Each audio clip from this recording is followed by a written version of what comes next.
I've owned a few project cars over the years. The first one was a Mark II Ford Escort Sport. And then there's also a 1938 Ford Deluxe Coupe. That was a hot rod with an Oldsmobile rocket motor. There was also a 1961 Oldsmobile Dynamic with the bubble top roof, a 1962 Ford Galaxy, a 1964 Ford Galaxy, a 1964 Mercury Marauder. I should have already kept that one. What else was there? 1967 Pontiac Firebird. Actually, I had two of those.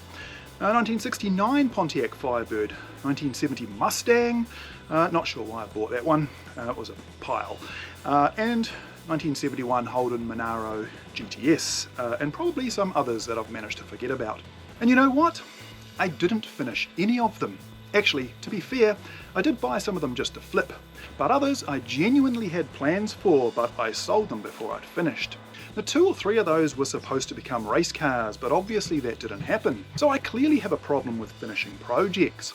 And having learned nothing from all this, I went and did it again. But I thought I'd change tack this time and buy a race car that needed restoring, rather than trying to build one from scratch. And I figured I should get a small car. See, my logic was the smaller the car, the smaller the restoration project, and the smaller the cost. See, up here for thinking, right? And it's quite insane just how wrong I was. And yes, I know it would be easier and cheaper just to buy one that's already done. And yes, I've done that before. But I really love the idea of taking something that's been neglected and just bringing it back to its former glory. But despite this little Datsun taking 4 years to restore and costing about 4 times what I expected, I am going to finish it. In fact, I'm really close. In fact, although I've not yet raced it, I have driven it. For about 500 meters. More on that in a minute.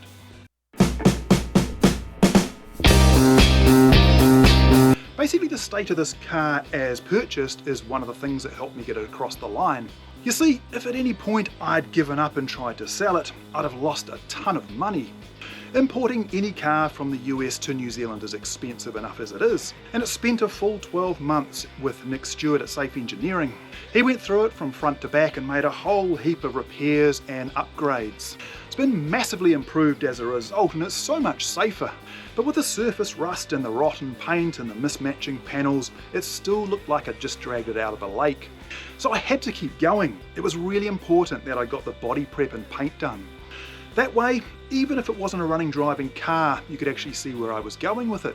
And from there, I had to get it running and driving. So it's all worked out pretty well, all things considered.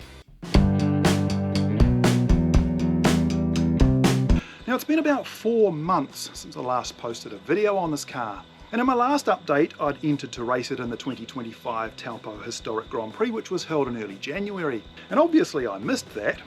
Just prior to Christmas 2024, it was at Tom McManaway's place having various jobs done on it. He'd done the wiring plus various other engineering jobs. Anyway, Tom wanted the car gone over Christmas. He wanted his garage space back, and I told him that even though the car wasn't ready to race at Taupo, I at least wanted to drive it home. I'd owned this car for over 4 years at the time and spent quite a lot of money on it, but I'd not yet driven it. Now we live about 5 kilometres apart and we're out in the country and it's all quiet backcountry roads. But this is 150% not a street car.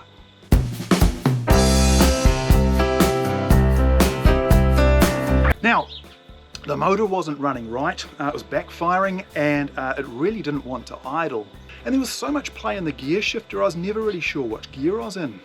More on that in a moment. Plus, the Cytec throttle linkage kit that I'd bought for it isn't actually compatible with these carbs.